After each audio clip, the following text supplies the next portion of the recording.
I might kick us off and thank everyone for coming this afternoon, and a very special thank you to Ed for giving us his time, and for Juliana for your time to chair this afternoon's session.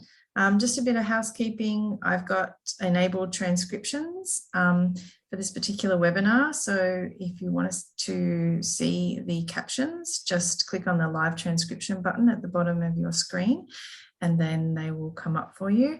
They don't guarantee 100% accurate, but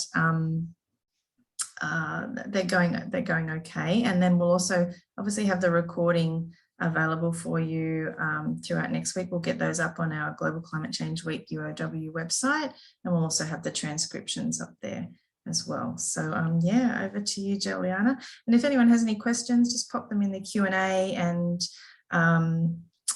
both, yeah, either work through if you want to take questions throughout or after, totally up to you guys. And I'll hand it over to you. Thanks, Juliana. Thank you, Belinda. Well, welcome everyone. And I would like to begin by acknowledging the Dharawal people, traditional custodians of the land in which we meet today, in which I ride my bike. And I'd like to pay my respects to the elders past and present. I extend that respect to Aboriginal and Torres Strait Islander peoples present today, and to say that Australia was and will always be Aboriginal land. So my name is Juliana. I think some of you know me from different places, and it's an honor to be here chairing this session. I'm the president of the UOW Cycling Club, a quite young club, actually. Our club was born in February this year.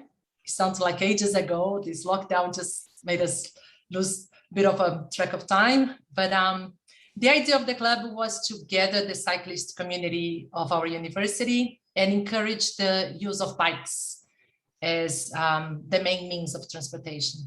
So our ideas are very well aligned with the Sustainable Development Goals of UN, especially Goal 13. And we believe that bikes play an important role in reducing the carbon emissions. So as a club, we want to encourage students to use bikes to go anywhere.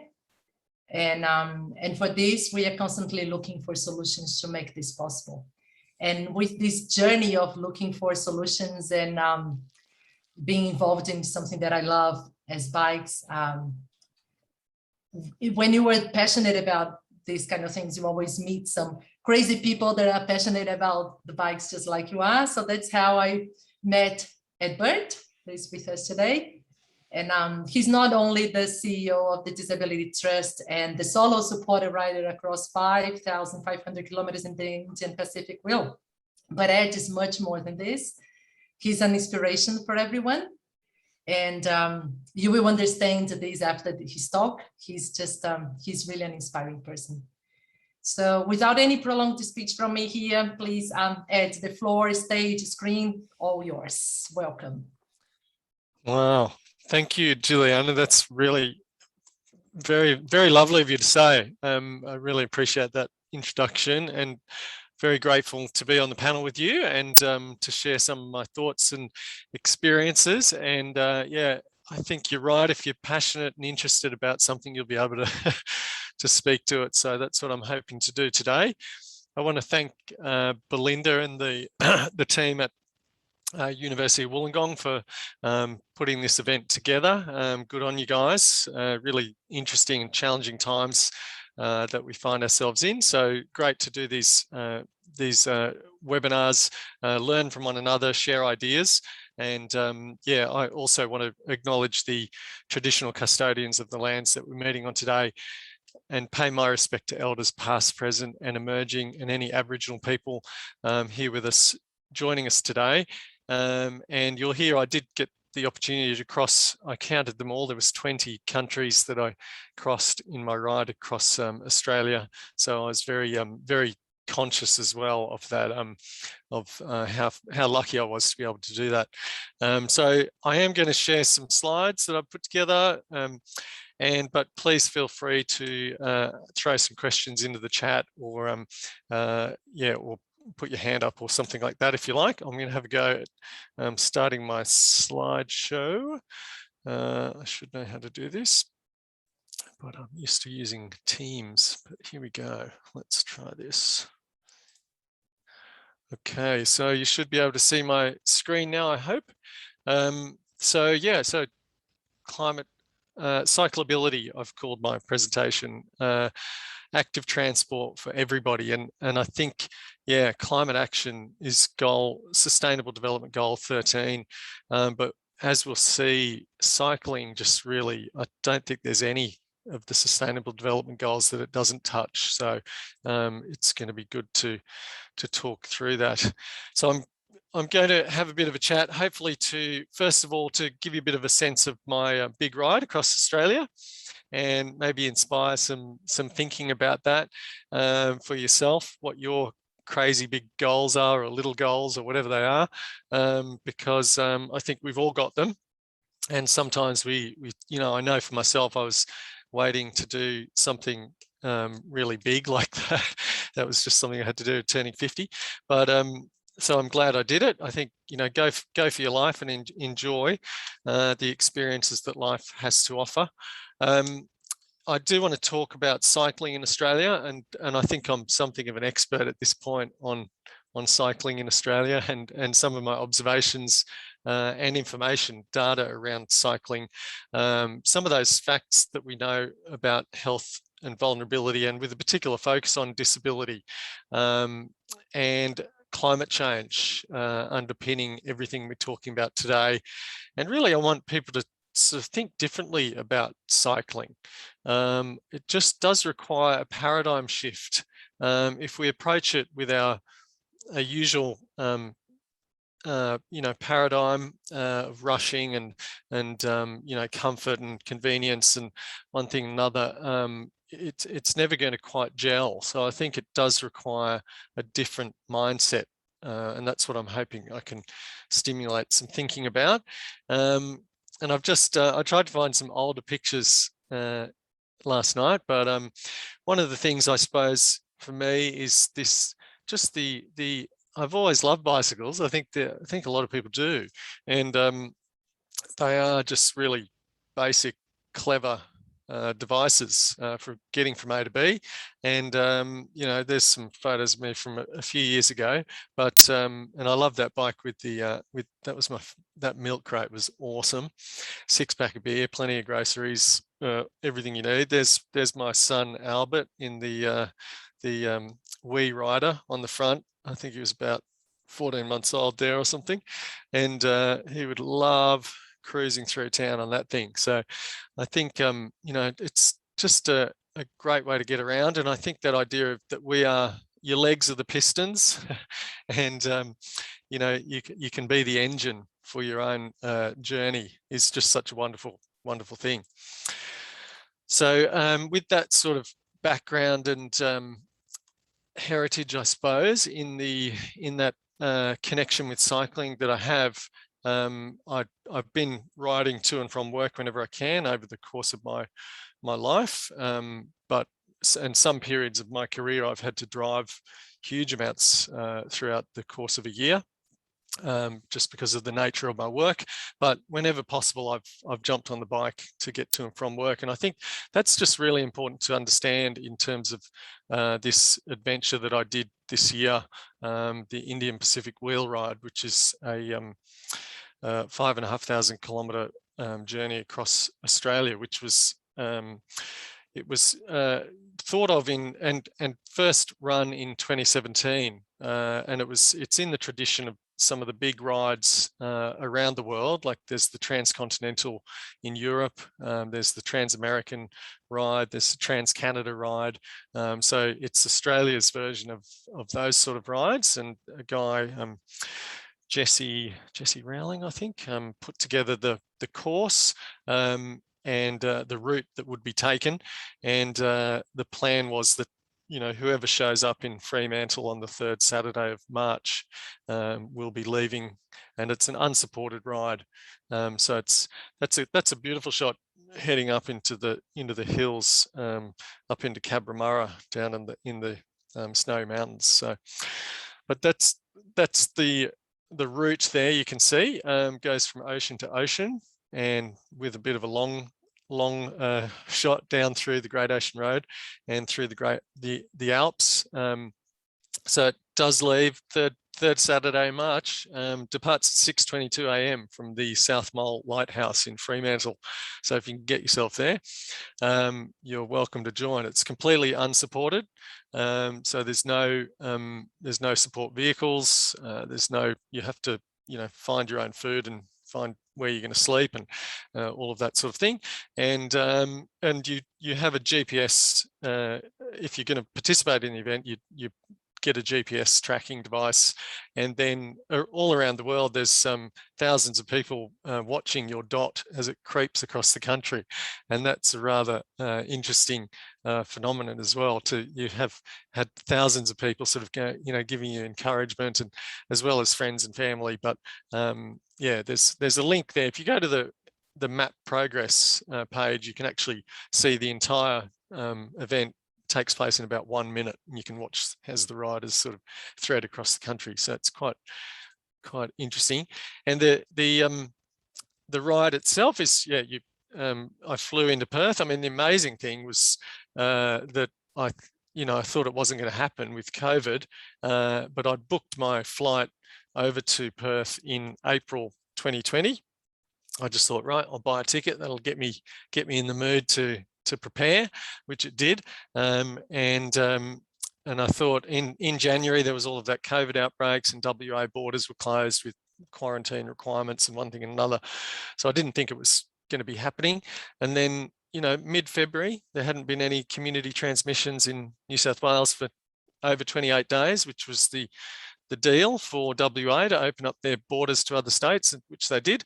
And I just sort of crossed my fingers, and then sure enough, I jumped on a plane on the 17th of March and landed in Perth. And I think the whole time I was thinking it was all going to shut down at any second, because the year before they had left Perth, and then they didn't get across the border into South Australia because the COVID borders shut. That was in March of 2020.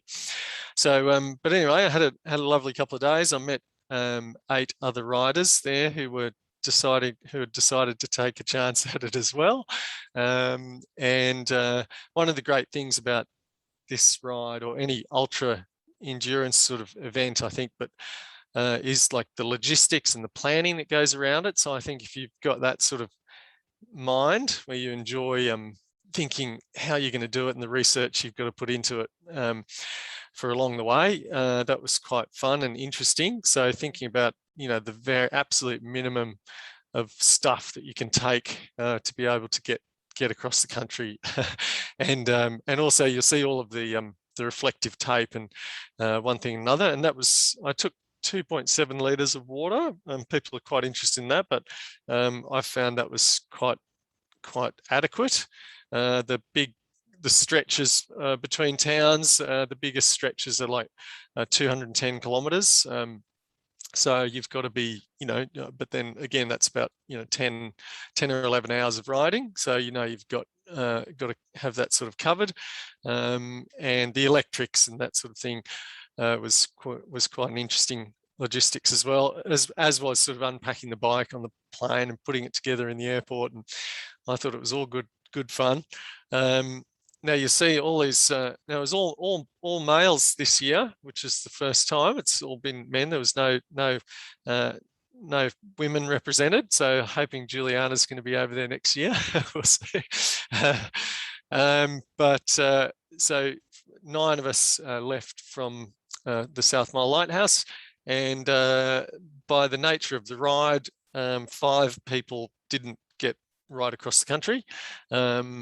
One gentleman, that was Joe, who's the fellow in the middle with the aqua directly in front of the lighthouse. He actually had a rather nasty accident and was hospitalised with a brain injury. So I have spoken to Joe a couple of times, but so it is a risky ride, and I certainly was focused on making sure I could be seen on the road. So the first stage, is to give you a bit of an idea, is that 300 30 Ks ish up to Merredin, and yeah, not without its pain. And that continued across the 3 weeks, and thankfully I had friends and family calling me and encouraging me along the way. And I had lots of interesting experiences. This bit of a summary of where I lay my head for the 22 days. So I did camp by the roadside on 3 occasions, and met 4 friendly families who put me up in their homes, which was very lovely of them. I did stay with my own family in a couple of spots, and paid for hotel rooms on most nights, and also found this fantastic location here in Kaiguna at the end of the longest straight in the on the Nullarbor, where I managed to. I was given the secret code to the trucker's bathroom, which was a pin code on the door. Anyway, that was the best I could do. It was not the best night, but anyway. And yeah, so you can do when all you're doing is riding, you can cover huge distances, really. So there I was doing pretty much 250 kilometers a day, every day for over 3 weeks. And yeah, it's quite a great way to see the country. 20 kilometers an hour is a perfect speed, actually, to take things in and absorb it all. So yeah, about 12 hours of riding a day. Some days I would go much longer, and often into the night. And actually nighttime on those long highways is quite a safe time to ride, because you've got lots of advance notice of vehicles coming, and you can see the lights. So I quite liked riding at night. Yeah, safety, key feature. I found the professional drivers were, like the big trucks, were generally really good, and would give you lots of room. I think we're a bit of a novelty to see a cyclist out there, maybe, and certainly I met some terrific heavy vehicle operators when I was out there. And but you can see that's actually a pretty good shoulder you've got there to ride on. There was a lot of really horrible shoulders, and you know, there was always this tempting smooth section, and you had to go on the rough bit. So food, keep eating is key. Here's some of the people I met. You know, this family at Yarra Junction who put me up with their little newborn baby William. It was so nice to meet people. Coming into Cooma, like, had a bit of a cheer squad. Yeah, just families and people. This was Donnie, who was holding a stop sign outside of Kimber in South Australia, and he just pulled an icy cold bottle of water out of his esky and gave it to me. And I was like, wow, be like Donnie. Yeah, fantastic rides. Really, really amazing to sort of wake up in the dark, jump on the bike with the sun, see the sun come up, and just ride all day, and the sun goes down, and just to feel the cycles of the day, which I just never really get to do. I don't think we do. So the Great Ocean Road was quite spectacular, and up into the Victorian high country with this is up above Falls Creek. So this is turning up, it's called WTF Hill, which is because it's quite steep, but we in the Illawarra are quite used to good hills, so you know, it's good training to live around here. I think we're very, very lucky. And through Canberra, and this was when I came into Wollongong, and there's Albert, who was in the Wee Rider before you saw. And I had all these cyclists come out of nowhere, and just who'd been watching me, and just came out and met me and cheering me into Osti. And yeah, so it was really lovely, actually. I felt like quite a superstar. And then the next day I continued on and did the last leg up to the Sydney Opera House. Yeah, where all my family were there to meet me, which was again very nice. And my mum and dad, who are both cyclists as well, you might be noticing a theme here. Dad, who's 80 now, and mum, and they both rode across to the finish line with me. And then yeah, we rode down together to Bondi to after we'd after we'd finished there, popped the champagne, and yeah, in 22 days. So, and then I dipped, as is the tradition, is that you dip your back wheel in the Indian Ocean when you're leaving Perth, and then the Pacific wheel in the front wheel in the Pacific as you get into Sydney. So yeah, it's quite an event, I suppose. A few things I sort of picked up along the way, and this is what I would say for, particularly for, I think for international riders, people don't understand the Australian conditions. They're quite dangerous in their own way. It's not that drivers are bad, it's just that there's a lot of problems with the infrastructure. And in fact, in that first year of 2017, many of you might be aware, but there was the ultra rider from the UK, Mike Hall, who did establish the transcontinental European ride. He was a British rider, and he was killed outside of Canberra. And I think, yeah, as I say, it's not that people are bad drivers. It's just that there's a particular cohort of people who really don't take care around cyclists. So you've got to really, this is why fatigue is a big problem for these rides as well, is because you are kind of wired the whole time. You've got to be keeping left on a pretty ordinary part of the road. That's good. That photo gives a good indication of what it's like. And you've got to be aware of things coming behind you, as well as things coming towards you, because when those vehicles cross, if the person behind you hasn't allowed for the vehicle coming towards you, then they won't leave you any room. So you've got to really be thinking of that vehicle coming towards you head on as well. And there was probably a dozen times when I was riding when I didn't like the look of the vehicle coming up behind me, and I thought, right, I'm getting off the road, and I did that. So I had my mirror, which I used, and a lot of cyclists don't use mirrors, but I do use a mirror now. And I think you can get away with it when you're on short trips, because you can move your head around and you've got a lot of energy. But when you've been riding for 12 hours, you actually don't feel like doing much other than your legs keeping on moving. So you do really, those mirrors actually become a lifesaver, because you've got no energy left. So I do recommend mirrors for people now. So yeah, and then being grateful for people doing the right thing, I think. And then I think that's the key. We're all out there as ambassadors of cycling. But I also think, Australia, what have I learned? Like, we've got, this country is just should be a cycling mecca. It is just got the best weather. We've got great space. We've got great topography, and we know that about 15% of people ride every week. There was a report just came out yesterday about the contribution to the Australian economy, $6.3 billion a year. There's numerous reports showing the economic benefits per kilometre of cycling, including health and environment. But there's just a real political lack of will around a lot of what needs to be done.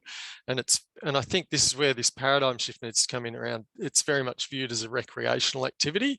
And that statistic is particularly poor, I think. Around 1.4% of commuters travel by bicycle. Like, I mean, that's just tragic, isn't it? Really, I think. And that we've got such, underrepresentation for women and children, and well, children often ride recreationally and things on weekends and things, but even there, and certainly, as I'll talk about, people with disability greatly underrepresented, and as a result are missing out on so many benefits. And I think, as I say, I think the attitude to cyclists, I know there's a lot of nastiness goes on in the media that often the media sort of stokes, but I really do think the attitude is generally really good, but I think there can be like a carelessness, I would describe it, lack of skills, like lack of awareness, occasionally hostility, but that's pretty unusual. But it only takes one, and I talk about utes because there's something about men driving utes as if something's going to happen, it's often often there. So it's just a bit of carelessness, and when you're on a bike, we know that you need to be given space if there's things on the road, or so it only takes a minute to ruin your life. We know all of these things about fitness, and really that's just about using your body. So this is not, it's not that cyclists are fit. Well, they are fit, but it's just that they're you know, when they stop using their body like that, they return to very quickly to the same sort of standard of fitness and well-being as others their age.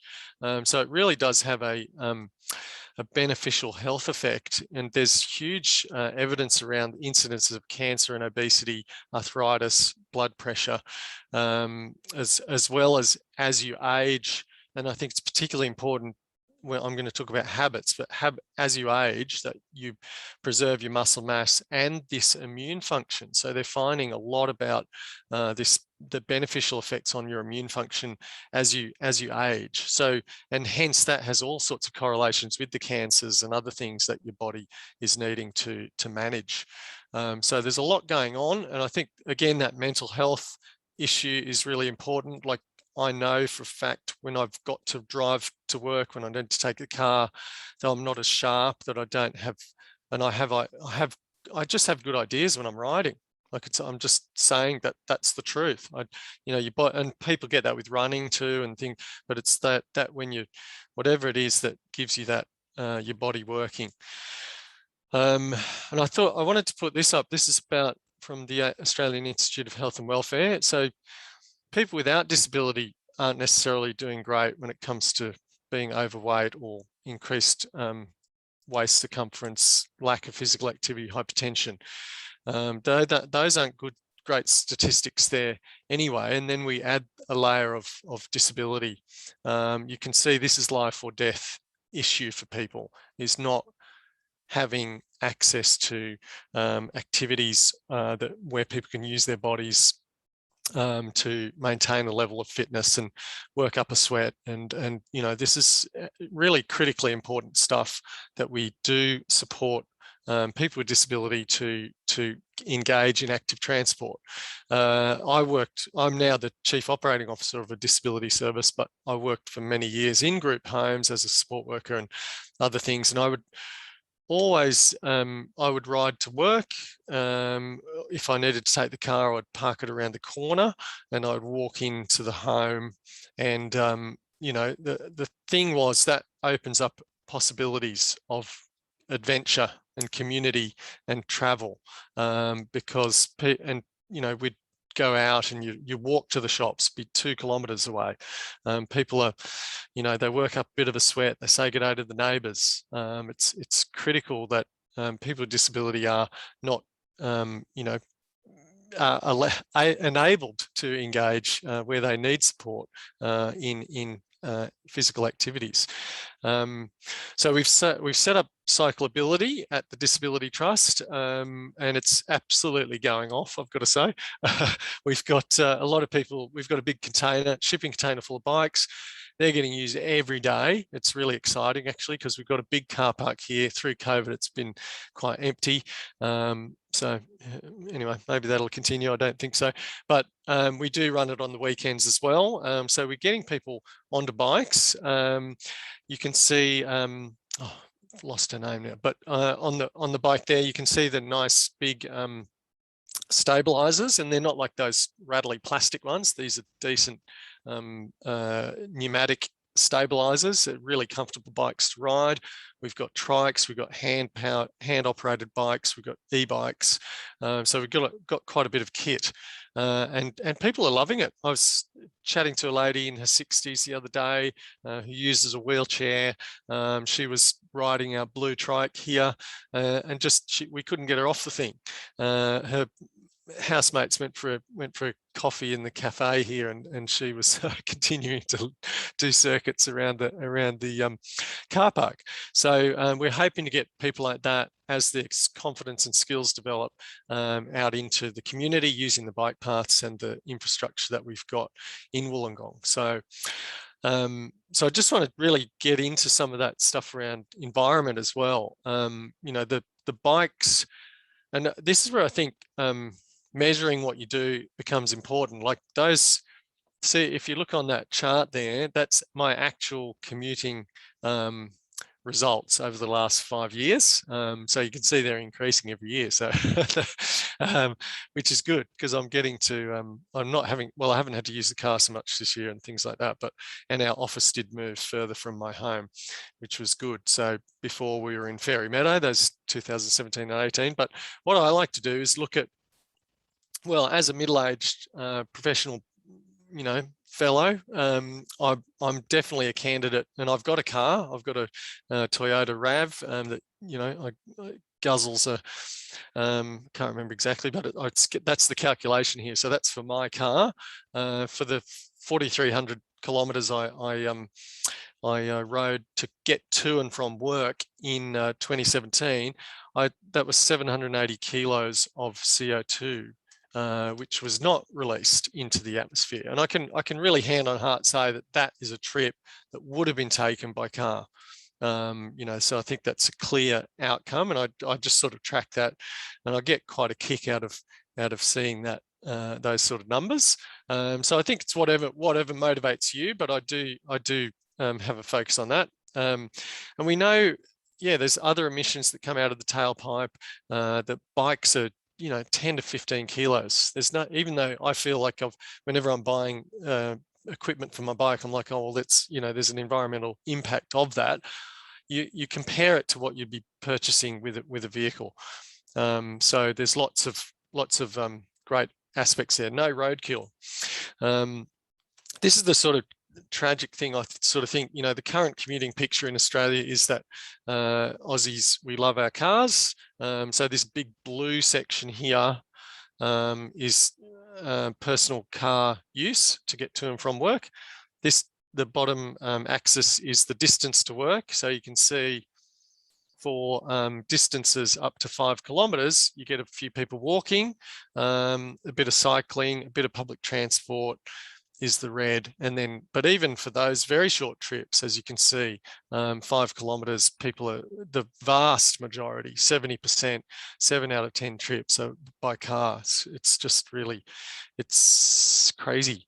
So that is what's happening at the moment. Cycling is a very small component of the picture, but I think really for anything up to, you know, the 15, 20 kilometers, it's a very viable form of transport. I do sort of want to equate the habit of sticking that key in the ignition with lighting a cigarette, because I think that's the way you have to think about it. You have to think what you're missing out on. You have to think what you're doing to your body. You know, it's a habit like that, and I put car driving in the same light. They're very seductive pieces of equipment. They're beautiful to sit in.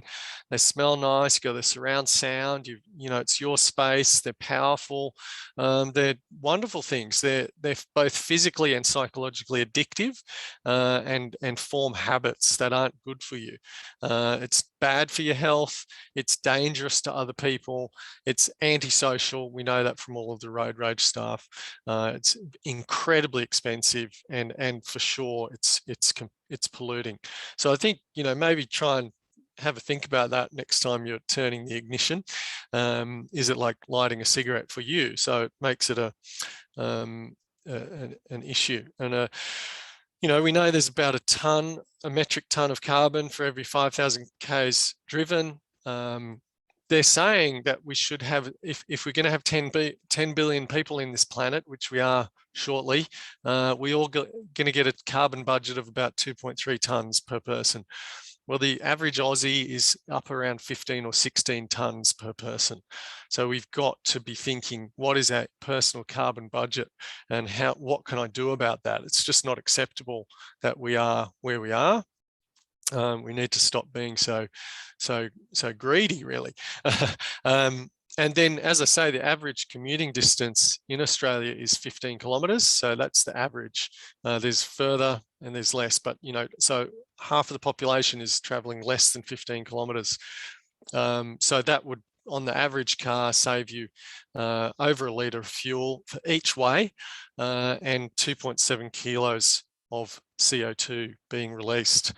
You know, and even if people can just say, well, why don't I set myself a goal of half the days of the year, because I don't want to ride when it's raining, or, you know, whatever it is.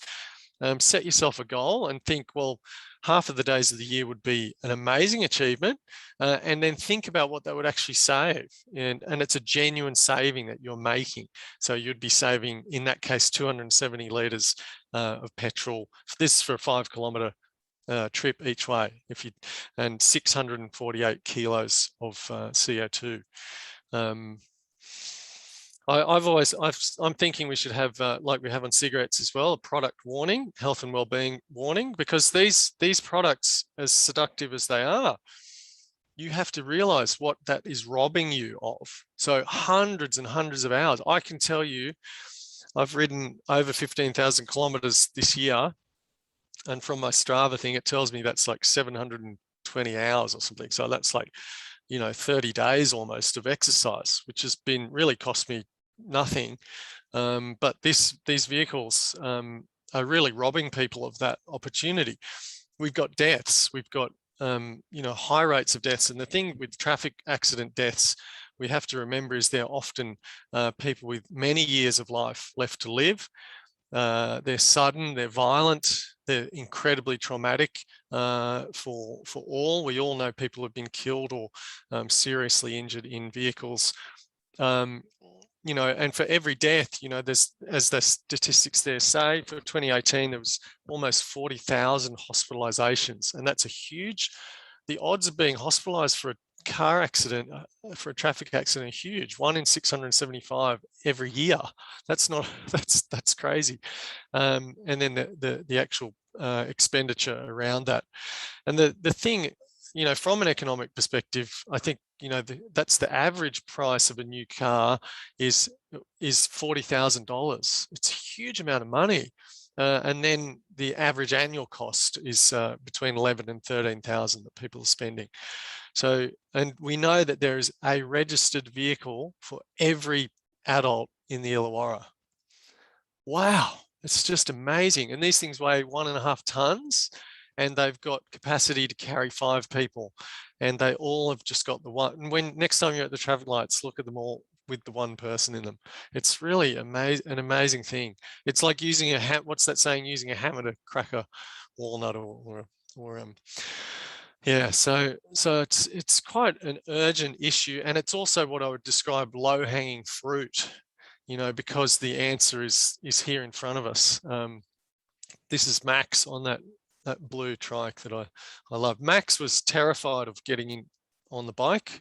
He didn't believe me that the boom gate was down, and that there were no cars around, and he kept screeching to a halt and asking me, was I telling the truth? Had to reassure him. And but he keeps coming back, and he's enjoying getting around.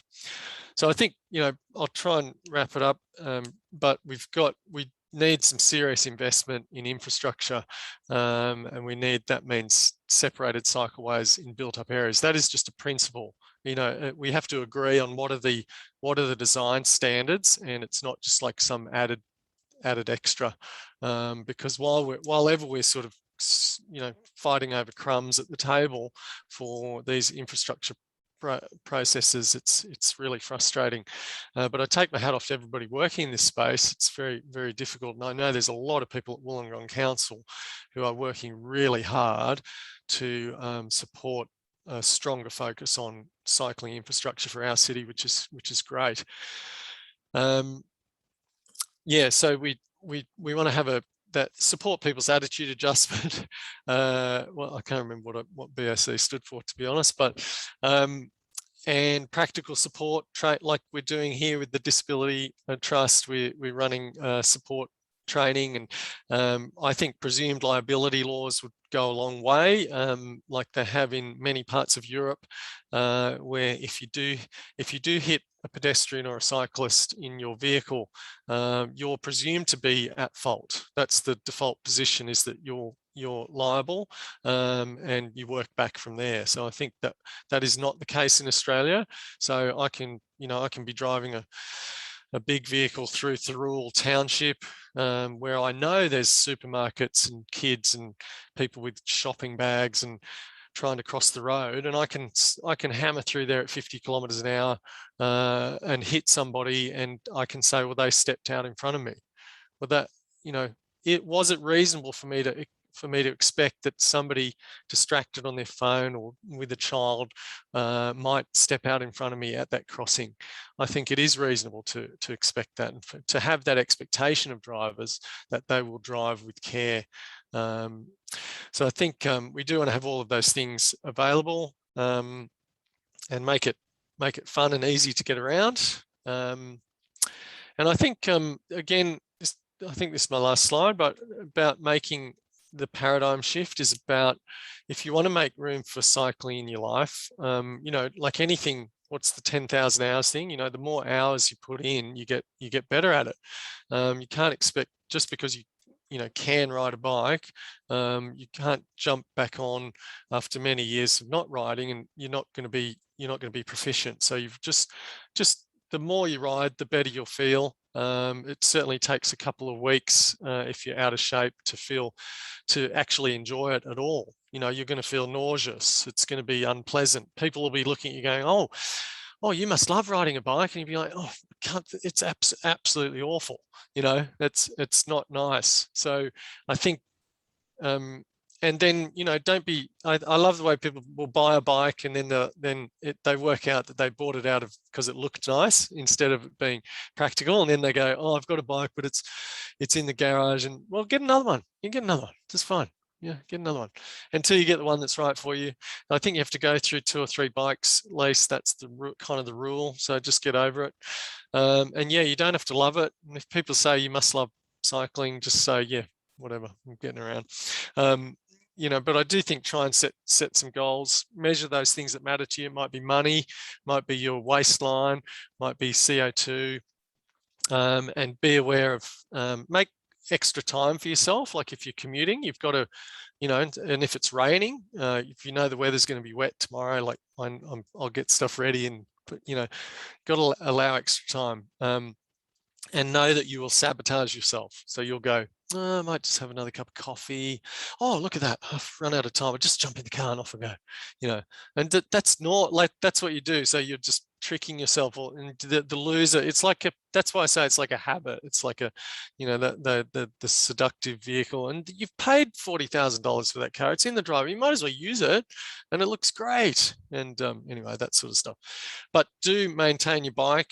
I think clean your chain and oil your chain and pump your tires up. If you can do those 3 things, you'll go a long way further than most cyclists in our community. And then beyond that, put it into the shop every 3 months. Do think about how visible you are, lights. You know, I see people buying bikes for kids and then skimping on lights, and it's like, you know, then winter comes around and it's dark at 5 o'clock, and I see a kid riding with shitty or no lights. You know, I'm like, man, just get that kid some lights, like $70. Like, I'll get him, you know, like we got to be visible. And I think, you know, as I know here in Wollongong, the quickest route is not always advisable just because the infrastructure isn't there. So you might have to go the long way. I'm sorry, that's just the way it is at the moment, and spend at least $100 on a decent lock. Because yeah, for $30 at Bunnings, you can buy a breaker that'll get through any of those chains. So that's kind of the things I wanted to cover off. I hope it all got back to climate and sustainability, and but I do think bicycles are part of the solution, and yeah, we should be excited about it. It's kind of, yeah, they're wonderful machines. The one I rode across Australia on, $3,000 out of the box. Absolutely amazing piece of equipment. So they're not out of sight for people. And I think the average price for a bike is, you know, $1,000. So yeah, all right. I think that was my bits and pieces. I'll leave it there, and I'll stop sharing my screen. If I can do that. Oh yes, there it is. Thank you so much, Eddie. I think everyone now understands why I think you were so inspiring. Yeah. Amazing. Did I stop sharing? I don't know. No, I'm not. It's kind of Stop black. Oh, okay. Yeah, there you go. Okay, great. Yeah. Thank you so much. There are some questions on the chat, and Belinda will help me with that as well. But there is one that Karen wrote right at the beginning. I think that's something that you can talk about e-bikes. What do you think about e-bikes? If they say that it's not so much exercise, but it's good for the environment. So. I think e-bikes are a revolution. I think they're just a fantastic opportunity to get people on two wheels. I don't think it's cheating at all. In fact, compared to a car trip, I mean, it's just not comparable.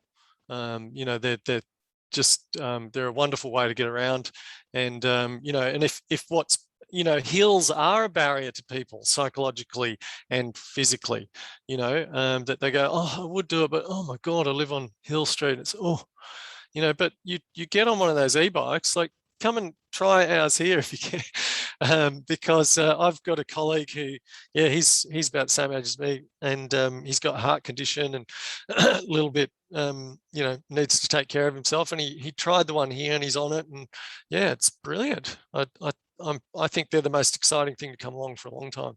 Yeah, I've seen so many around as well, so it's good to see. And Lance also asked something that I think you kind of touched a little bit already. What advice you think you could give the Wollongong Council for in relation to this push to make the city bike friendly or more inclusive? So I think you said something about infrastructure. So if you can just like what is the principle around which we invest in infrastructure? Like I think the ACT and places have set some targets of 20% or 17%, or I'm not sure, but I think we can't have big projects that do not have a considerable component of that investment in active transport. It's just not really acceptable. I think the council recognises that, but I mean, I don't understand all of the ins and outs, and I'm on a reference group with council around cycling, and I think there's a lot of work going on there to bring things forward, but I think we just don't have the agreed principles around infrastructure development. So we kind of have to sort of do that after the fact, but it should be going into the project. 20% of the project is for the active transport component, which would be, you wouldn't have the big tunnels that they've just built through Sydney that are car tunnels, and they wouldn't be done without appropriate investment in active transport. So I think it's got to stop being an afterthought. It's just part and parcel of what we do and how we do it, and particularly in built up areas, and that takes some creativity sometimes. But I think the attitude adjustments, the reduction in speed limits as well, which I didn't really touch on, but I think there's people working with council around that, 30 kilometres an hour around schools and built up zones is perfectly adequate for for getting places, and I think as people become aware of those things, they just make allowances for their journeys. They can still drive, but they have to be aware that it's a 30 zone. We know that the risk of injury and death at 30 and under is just drops off, and 30 and over, the risk of fatalities and significant life-altering injuries just goes through the roof.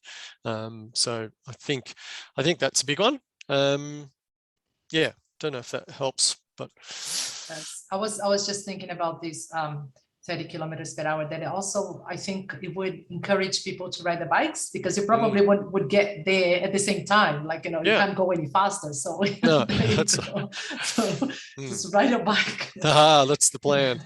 Yeah. So Sarah also said that she's curious on your thoughts of for getting children involved in active mobility early, and helping youth advocate for safer shared spaces.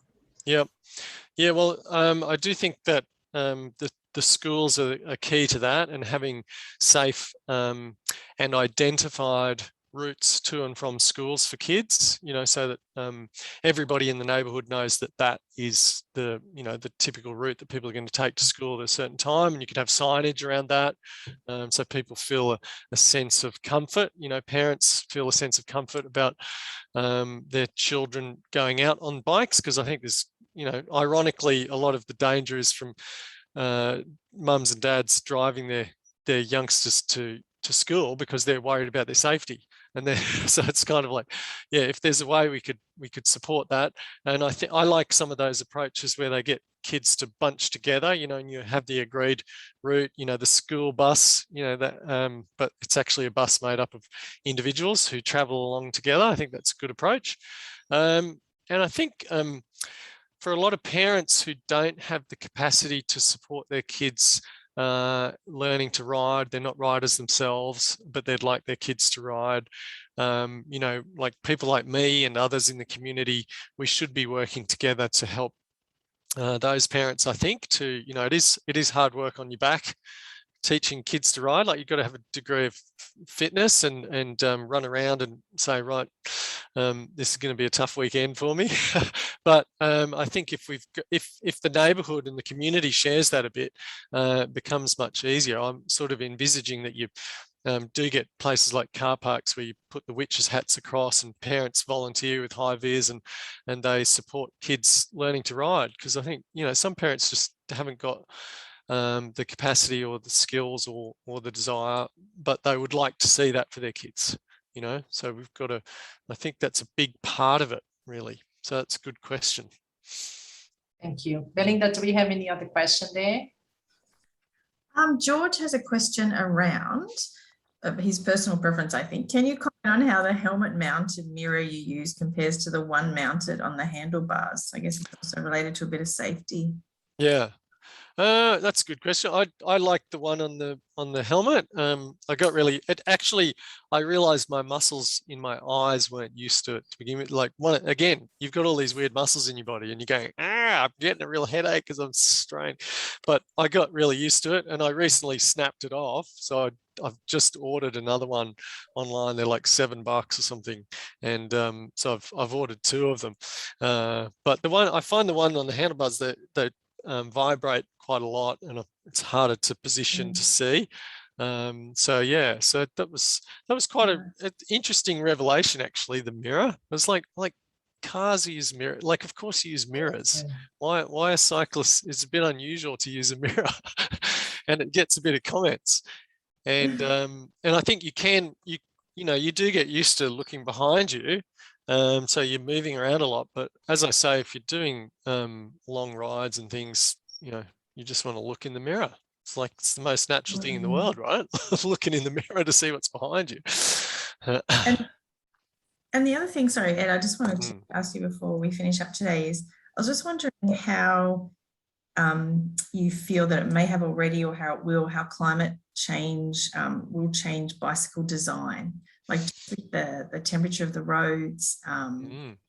Is that a discussion in your world, or is it coming? Not really. It's a good question. I think, again, bicycles are well designed for any weather, really. I mean, you get wet and that's the way it is.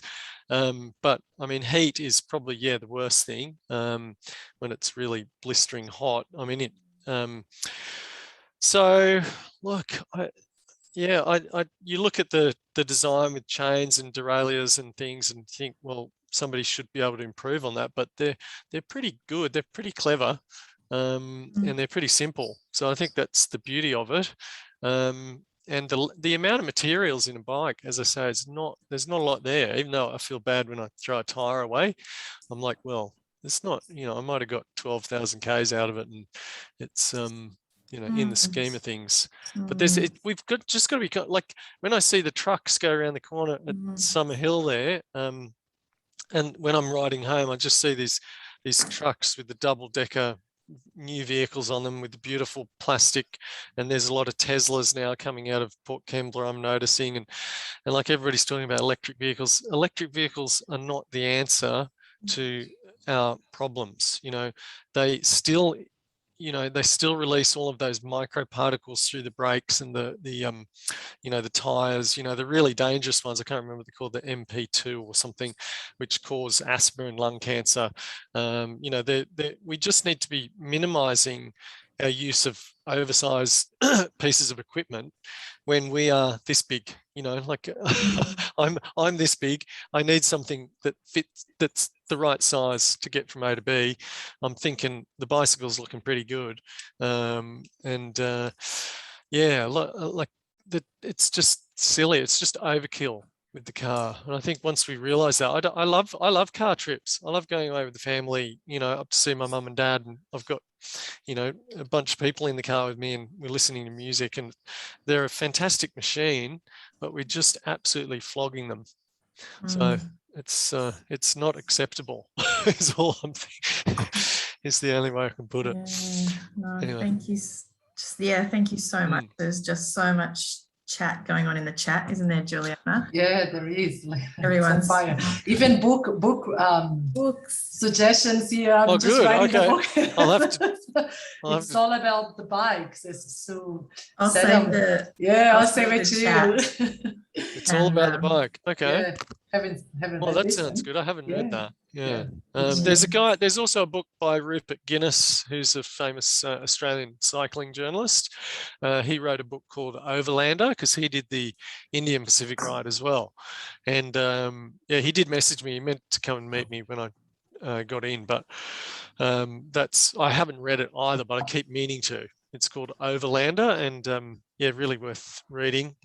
And if people here on Facebook, do check out the Indian Pacific Wheelride Dot Watchers group. That's what it's called, the Dot Watchers group. And you can, next year when it kicks off, it's a real community on there. Like, it's fascinating to watch, and I'm looking forward to watching. Yeah, I followed you every You single did? point. Like, yeah, Did you?